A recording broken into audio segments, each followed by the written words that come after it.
Sobat saya Abraham Silaban, saya duduk bersama dengan saksi sejarah peristiwa 30 September 1965.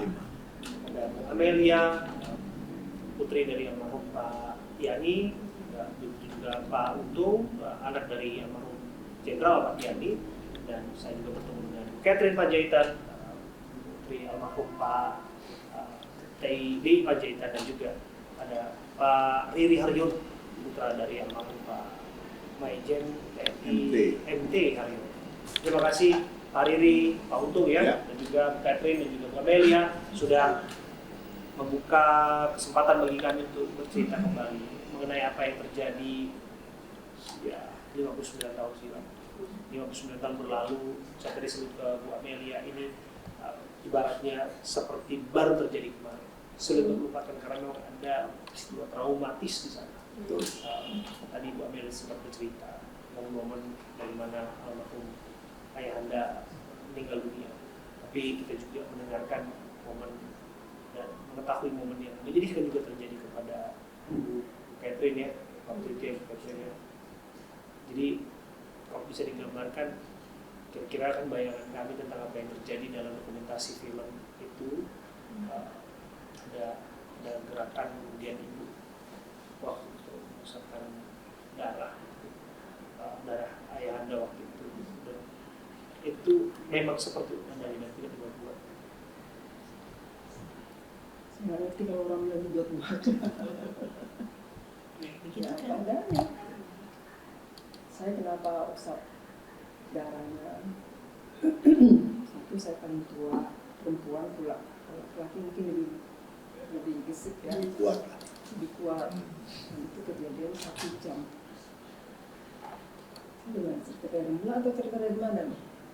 Ya, itu saya. Apa yang Ibu ingat mengenai pengalaman traumatis?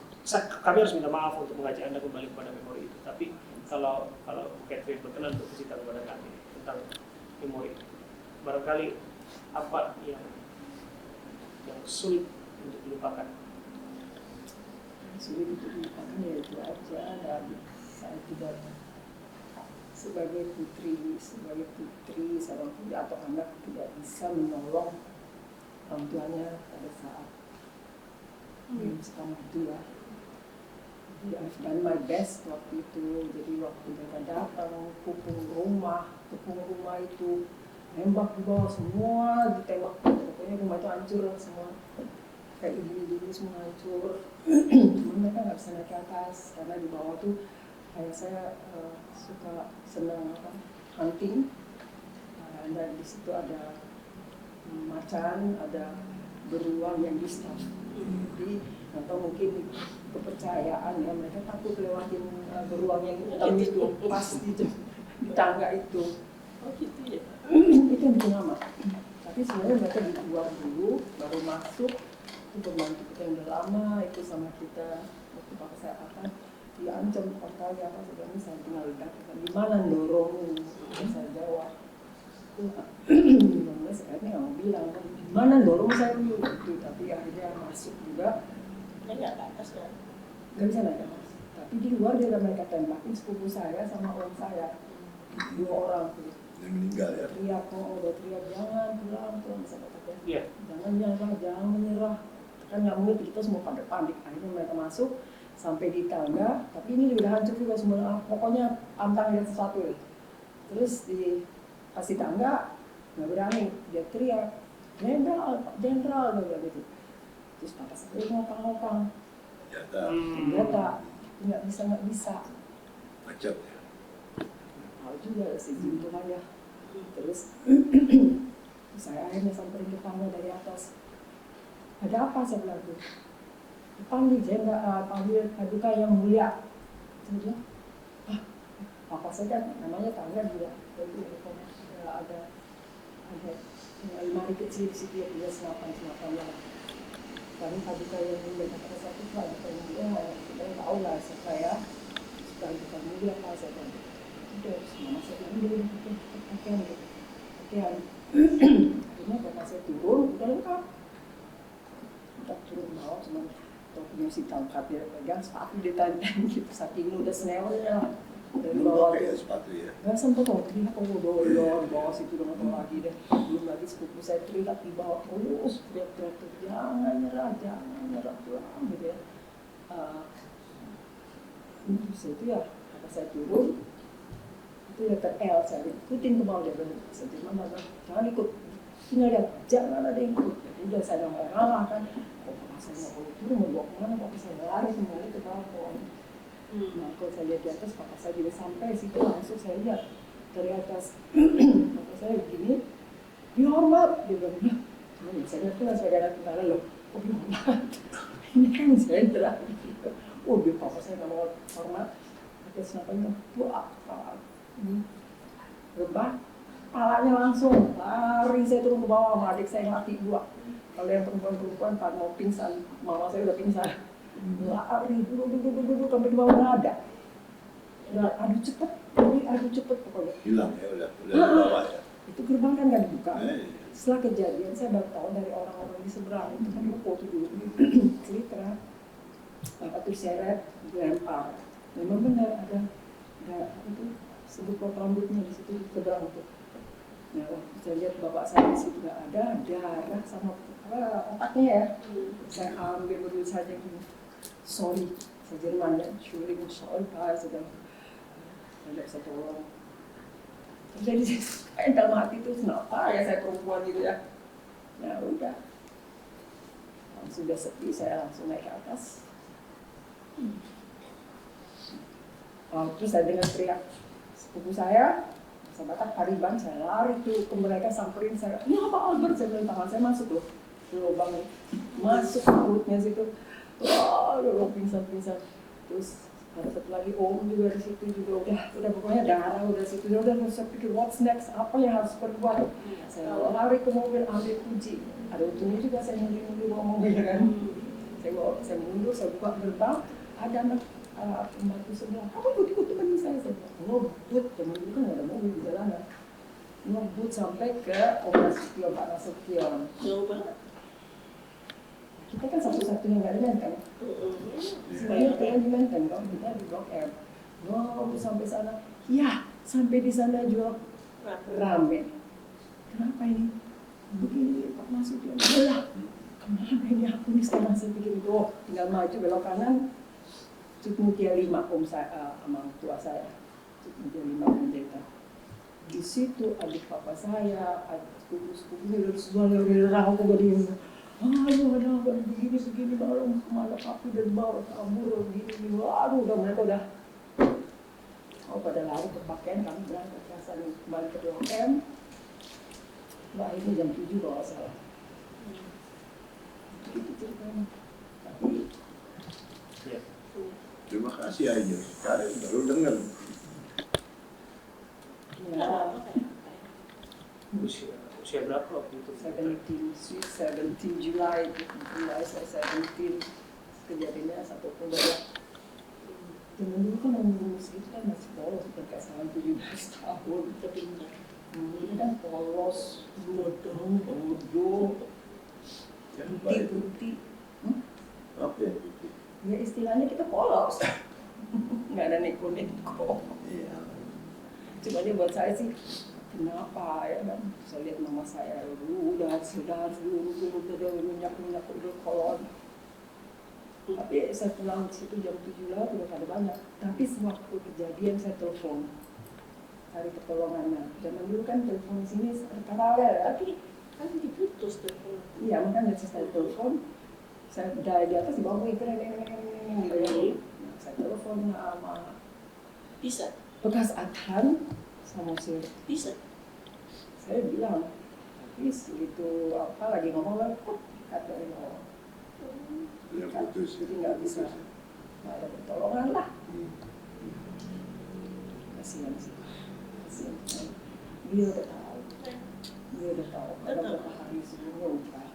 Karena berapa hari sebelumnya di depan tuh sering 2-3 hari lah anak-anak buahnya yang lama-lama yang supir nongkrong di depan ngobrol. Itu kalau udah jam 8 ya udah pulang kalian bilang nggak Pak kami tidur di sini aja di sini aja. Saya nggak betul nggak bilang ya udah pulang kalian juga harus jaga keluarga kalian gitu, istri kalian, anak-anak kalian. fair banget ya. Memang ada isu-isu sih. Iya tanggal 5 sih. Harusnya tanggal 5 ya, tapi Iya. dipercepat ya. Waktu di mana nih? Sekarang GBK Senayan. Gelora Bung Karno. Iya, Senayan. Itu.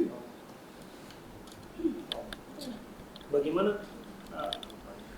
Nanti saya akan kembali ke Catherine. Tapi sekarang saya ke Pak Ari. Pak Ari, ini ibarat kontemplasi kita lagi. Tapi barangkali ini juga menjadi pelajaran moral juga bagi siapapun yang nanti menyaksikan bahwa kita tidak boleh melupakan sejarah itu. Apa yang Pak Ari juga ingat di momen yang menyakitkan kita itu? Sebetulnya ini kejadiannya hampir sama dengan rumahnya Catherine. Jadi memang pada waktu itu tanggal 1 Oktober sebetulnya pagi. Itu kurang lebih jam 4:30, jam 4 lebih sedikit lah. Nah itu mulainya itu mereka datang ke rumah kita dengan persenjataan yang cukup imbang dan orang-orang yang cukup banyak. Mengetuk pintu rumah, tapi dari samping ibu saya keluar menanyakan mengenai bapak. Lalu kemudian ibu saya masuk lagi ke kamar menceritakan kepada ayah saya bahwa bapak dipanggil oleh presiden. Nah pada waktu itu ayah saya yang mengatakan, lah saya baru ketemu gitu kan, jadi sekarang juga pergi katanya. Itu sampaikan sama mereka, jadi ibu saya keluar lagi menyampaikan kepada mereka. Lalu kemudian ketika ibu saya menyampaikan kepada mereka ikut masuk, jadi ibu saya mundur ke kamar, mereka ikut masuk ke kamar. Tapi pintunya cepat ditutup oleh ibu saya. Nah di situ ayah saya bilang sama ibu saya kalau ini sepertinya ada kejadian gitu ya. Ini mungkin punya firasat atau bagaimana. Jadi pada waktu itu ayah saya minta supaya ibu saya dengan anak-anaknya itu pindah ke ruangan lain pada waktu itu. Nah kami berlima anak-anaknya, jadi kakak saya paling tua, laki, lalu perempuan saya baru adik-adik saya. Kami berlima pada waktu itu. Nah ketika itu mereka sudah di depan kamar ayah saya.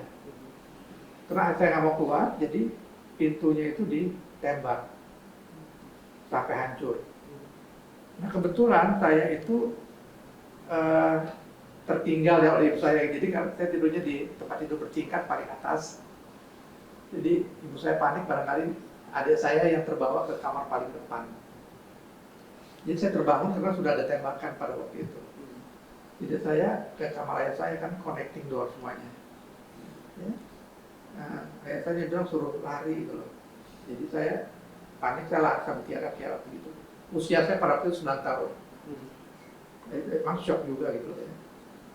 Nah, kita nggak tahu apa kejadian di sana, tapi begitu banyaknya suara senjata, senapan segala macam ya. Rumah kami juga hancur, itu rumahnya Pak Catherine juga. Ya, temboknya semua hancur, ya, atas ceiling hancur sama sekali. Lalu kemudian setelah kejadian itu kami lihat, dan kami ngumpet di depan itu ya, memang ayah saya diseret dan kelihatan itu bekas darahnya itu dari kamar sampai ke depan, ke truk itu diseret dan dilempar ke truk. Jadi bukan dengan baik-baik gitu ya, tapi betul-betul dilempar seperti ya karung goni lah gitu ya. Nah, habis itu mereka pergi begitu saja. Nah kalau yang terjadi dengan ibu saya pada waktu itu, bagaimana dia membersihkan darahnya itu kan tidak di depan anak-anaknya. Jadi anak-anaknya tidak boleh keluar dari kamar itu oleh ibu saya. Jadi ibu saya ke kamar ayah saya, di situ dia membersihkan darahnya dengan ember, dengan kain, kemudian diperas darahnya. Kemudian kita nyusul, terhadap ibu saya sudah membersihkan darah ayah saya dimasukin ke ember. Begitu banyaknya darahnya. Gitu. Lalu kemudian tidak berapa lama kemudian ibu saya itu inisiatif sendiri pergi ke rumahnya Pak Yani pada waktu itu. Dan kejadiannya sama. Lalu pergi ke rumahnya Bu Prapto, karena kita tuh dekat sekali gitu hubungan ya antara ibu-ibu kita ya. Itu sudah dari dulu tuh memang dekat sekali gitu ya. Jadi ibu saya ke rumah Pak Yani, ke rumah Pak Parman, ke rumah Pak Prapto, semuanya sama. Dan bertanya-tanya pada waktu itu apa sih yang terjadi gitu, karena kita kan nggak tahu. Nah itulah kemudian kita menunggu tanpa kabar ya pada waktu itu ya. Kita nggak tahu ayah kita seperti apa. Karena kalau waktu itu di radio kalau tidak salah Kabir lah, suka main perempuan lah, apa segala macam. Jadi kita bingung kan semuanya. Pengkhianat. Pokoknya jelek lah, jelek. Pengkhianat jelek sekali pada waktu itu. Ya, kita menunggu kabarnya juga nggak jelas dibawa kemana ya kita semuanya. Jadi memang itu suatu trauma ya untuk kami ya. Lebih kami itu masih kecil kan. Iya. Jadi kalau kami juga menceritakan sampai sekarang 59 tahun yang lalu, sedihnya barangkali sama gitu. Usia berapa waktu itu Pak Riri? 9 tahun. 9 tahun. Iya. Bagaimana kemudian Pak Riri bisa melewati masa sulit itu waktu itu? Jadi Dan memang keluarga. sulit ya, sulit sekali ya untuk melewati itu. Lebih kalau sudah mendekati hari-hari seperti ini, karena itu akan teringat lagi. Dan kami coba untuk melupakannya memang ya gimana susah ya, gitu loh. Itu aja. Bu Catherine, bagaimana? Saya dengar Bu Catherine bahkan menyebutkan sudah memaafkan dalam tanda kutip mereka yang ya terlibat atau apapun itu istilahnya. Itu datang dari mana Bu sampai pada akhirnya menemukan konsensus itu? Mula-mula saya banyak terganggu ya, konsentrasi juga blur. Kadang saya sekolah di Tarakanita, terus susternya mernya lihat mungkin buru-buru melapor ke mer, terus hubungi mama saya. Terus waktu itu Jenderal Panggabean datang, akhirnya saya bawa ke RSPAD, konsultasi sama dokter, terus saya bilang ya, terus dokternya bilang, Ibu, karena kejadian di rumah, every time kita keluar ya mesti lewatin itu di mana beliau ditembak itu kan, itu pun batunya itu diangkat, akhirnya darahnya semua nggak disiram, diangkat segitu-gitunya bawa ke Bogor ditanam di Kalibata, ditanam di situ. Ada darahnya nggak mau dibuang begitu, sama masih ada otaknya dong, di situ.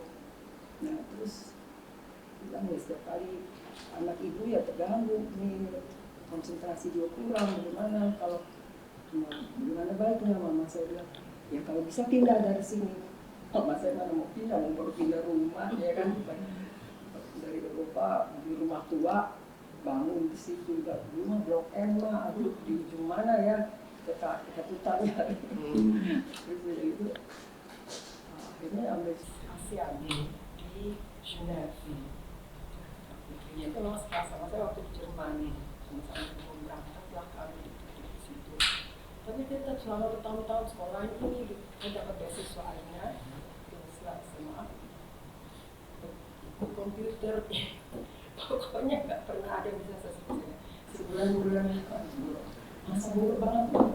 Sebenarnya orang kalau ya mesti ngerti lah masa depan kita mesti belajar gitu. Sekolah akhirnya nggak mau enggak, karena saya apa ya, saya tuh sayang banget sama saya. Terus saya pengen ayah saya itu bangga sama saya, karena dia tanya kamu jadi apa, saya mau jadi dokter anak-anak. Nanti kalau saya jadi dokter anak-anak gratis. Tadi udah lihat kan Indonesia masih bagaimana dulu kan, belum gitu loh. Saya main dari Eropa kan beda, kalau ternyata harusnya kita harus bohong kan. Jadi kalau saya ketawa kan, sama dua saya juga bilang kenapa bohong memang. Dan sudah setelah itu hilang itu semua, nggak mau pakai, enggak belajar macam-macam, enggak. Akhirnya sampai orang zamannya itu dari saya nonton Panjaitan, kamu mau jadi apa, dan saya melapor apa sama itu Panjaitan, itu nggak dulu kayak terus waktu itu Pak Habibie, Rudi Habibie tinggal di Hamburg, saya lagi di Hamburg juga sama om saya lagi tinggal di sana. Selama yang nggak jauh dari rumahnya Pak Habibie, terus biasa saya longsor ngurus istri Katrin itu lihat Katrin nggak tahu, saya juga pusing sebenarnya. Terus bisa gitu di ngobrol sama anak saya. Ini awalnya keliling dunia deh gitu. Orang di sini nggak betah, sini nggak betah, di Bali nggak betah, di Belanda nggak betah, di Sudan nggak betah. Yang sama Belanda saya nggak sama di Denmark nggak betah. Namanya iseng ya, saya mau keliling dunia deh. Nah, ya itu, Om Habibie pas. Jadi lagi sama, bilang gitu, dia punya ide dari jadi stewardess. Saya nggak kepikiran kalau saya, kamu kan bisa Jerman, bisa Belanda, Prancis, komsi-komsal dan China, saya bilang Indonesia, saya bilang, oh iya, terus gimana Om? Coba hubungin tuh. Kan memakan application militer, kan berhubungan dengan apa tuh yang orang luar negeri masalah senjata, ini prepared, ini kan tuh bos-bos itu. Jadi kalau anggota mau gitu ya, langsung dalam seminggu itu saya dikasih tiket. Terus Frankfurt langsung kan, pulangnya di Frankfurt kan, langsung dites. Terus 4 orang. Orang Italia, orang Jerman, dan Denmark, sama saya Indonesia. Jadi itu kalah, yang menang hanya saya sama orang Italia, laki-laki. Menang kita berdua. Enggak, saya nggak expect apa-apa ya. Yang menang, udah langsung Suruh les. les, jadi 7 minggu. Macam-macam diajarin. Lalu sih saya sebenarnya sudah jalan begitu ya, harus menghadapi orang-orang.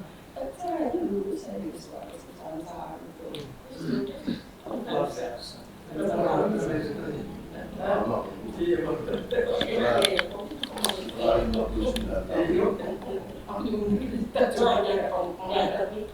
Tapi satu Eropa keliling dunia kita gimana Allah? Karena spesifik caranya bisa lewat. Di sini. Saya beruntung jadi kirim tanda buat saya ya. Nggak mau gimana mau hidup mana yang ngerti juga saya mama saya nggak mau ganggu. Dia sendiri shock. 10 tahun mama saya. 10 tahun saya hari minggu ke Kalibata bawa bunga. 10 tahun. Dari nangis. Coba. Jadi ibu-ibu tuh seringnya ke Kalibata. Iya. Tidur-tidur di Ya karena shock ya. dekat pusara-pusara itu. Dari luar ya ada ada hijauan di situ. Di kawah. Jam malam itu juga itu kan jam malam. Perang kan? Oh saya sih mau beli anak kopong sih minum obat tidur dari di Genève itu minum obat tidurnya bukan tablet. Cairan. Saluran. Cairan bisa apa ya enggak ini kalau saya panas dari beberapa minggu gitu ternyata ini enggak selalu sendiri gimana nih kalau nggak bisa selalu Ya itu pengalaman stres. nah makanya saya bertahun-tahun ya 5 tahun lah gitu saya sengaja 5 tahun karena setelah 5 tahun saya bisa keluar kalau mau keluar dan saya dapat pensiun di bawah 5 tahun ya itu ya saya sini lah menurut saya bodohnya saya ambil semua karena harus punya orang mata kalau 31 saya bilang kau paling tua masih menikah kau ngapain menikah itu dong gue masih enjoy kan nggak ngerti lah nikah kan karena kakak paling tua masih di teladan udah saya menikah udah tapi ini bawaannya emosi itu jelek banget ya kalau punya anak-anak yang bilang saya ini ya kecil jangan kalau izinkan nonton yang keras ternyata berpengaruh ke sikap anak-anak kita loh saya itu rumah di jalanan kalau ada coba-coba ngapain saya bawa atau di sungai atau jual ada yang mau coba-coba mungkin sampai begitu saya nggak gitu apa ini orang cara apa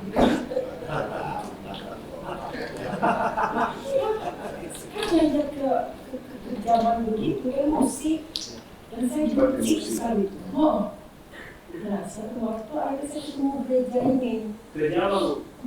Pentakosta, tapi pada buah-buah ini benar-benar kayak mahasiswa nggak ada bunyi kalau kita kayak gitu tuh kalau benar-benar kita diizinkan mengenal Tuhan Yesus. Ini baru saya tahu Tuhan Yesus. Ini kan begitu tuh sekali setahun Natal atau tahun baru.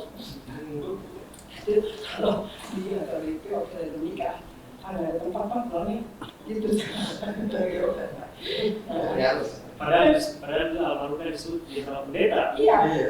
Pak di pendeta kan? Iya. saya memang nggak mau ke gereja. Hari Minggu kan enak tidur. Bangun ibadah. Ada Pak, terus kalau dia datang bilang dosa. Biasanya kan hari Minggu itu nggak bisa bohong. Itu kan ada grup. 1 minggu berapa hari? 3 hari Pak. Hari berapa jam? Nggak bisa kau kasih 1 jam saja untuk Tuhan. Itu nasihatnya tahu. Gitu juga ya. Ya udah ikut. Tapi yang namanya kalau nggak gitu-gitu ya nggak gitu-gitu ya. Tapi itu tinggal di hati saya, ingatan saya itu nasihat beliau itu juga sih. Sekarang saya jadi sorry. Ya udah, saya masuk gereja ini, di situ saya lihat itu firman yang bawa tuh adalah diri saya orang berdosa di sini. Padahal sebelum saya waktu pulang dari Eropa, saya masih sama. Papa saya itu paling strength loh. Waktu di Jerman, hari ini belajar tahu dari 5. Ini kali, kalau datang waktu lagi di bawah 3 kali marah, mesti bisa jawab. Terus ini loh, papa saya itu kalau sampai pelajaran ya 15 ya udah tidur. Mau nggak akan bisa tidur loh. Kasih pertanyaan. Tidur, belajar udah papa lagi belum jam berapa? Suku-suku langsung ditanya, waktu tidur ditanya gitu. Ya untuk saya. Untung itu hanya sampai pertanyaan, belum algoritma dan sebagainya. Nah, setelah saya di gereja itu, saya berkata ya firman disampaikan itu memang sebelum di gereja orang ya. Waktu saya di asrama, waktu berada di Jerman, mulai bilang minggu pertama, minggu tidak, minggu ketiga pulang, pas saya nggak begitu, kita nggak pulang, kita namanya orang-orang akhirnya, saya bandel-bandel, beli sepeda, pergi ke Pecenongan, ya itu asal-asal dia.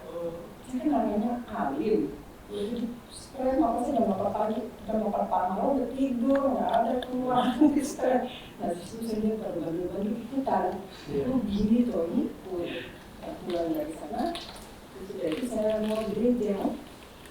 Apa sih ini gereja kita ya? Terus kemudian nangis tepuk-tepuk tangan gereja apa sih ini? Kemudian, ya kalau sekian 10 tahun kemudian aku masuk ke gereja jadi itu nangis sama tepuk tangan. Karena saya ngerti kita tepuk tangan terima kasih sama Tuhan, kita nangis terima kasih sama Tuhan.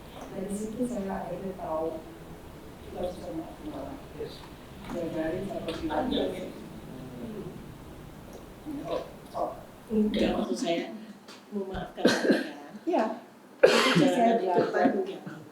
Karena waktu dari sisi salib 3 orang, dia sama kita itu orang-orang jahat. Nah, salah satu pembunuh itu jahat itu dia bilang, Tuhan kalau kau memang Tuhan Yesus, selamatkanlah aku.